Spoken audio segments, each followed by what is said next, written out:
এটা রাজুর গল্প। রাজু একেবারে সাধারণ ছেলে।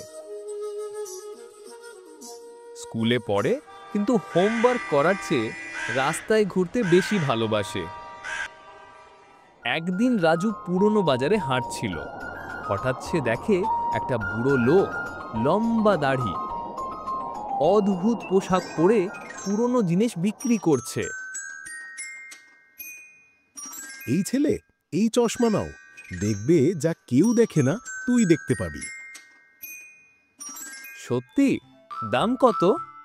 দাম দাম লাগবে না, তবে সাবধানে ব্যবহার করবি। রাজু চশমা চোখে দিয়ে দেখে স্কুলের স্যার হঠাৎ বিড়ালের মতো লেজ নিয়ে হাঁটছে। বন্ধু রহিমের মাথায় আস্ত এক কাক বসে আছে, কিন্তু রহিম টেরই পাচ্ছে না। এক মহিলা শপিং ব্যাগে আপেল ভরে নিচ্ছে, কিন্তু চশমায় দেখা যাচ্ছে ব্যাগে আসলে লাড্ডু। রাজু হাসতে হাসতে গড়িয়ে পড়ছে।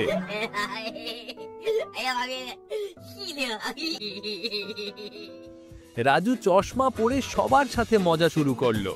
কারো কাছে গিয়ে বলে, তোমার কানে কলা ঝুলছে। বন্ধুকে বলে, দেখ তোর জুতার জায়গায় মাছ। সবাই অবাক, কেউ বিশ্বাস করছে না, কেউ হাসছে, কেউ রাগ করছে। একদিন রাজু চশমা পরে দেখলো তার স্কুলের গেটের সামনে বড় একটা বট, কিন্তু চশমা খুলে দেখে রাস্তা একদম ঠিকঠাক। রাজু ভেবে পেল না কোনটা সত্যি।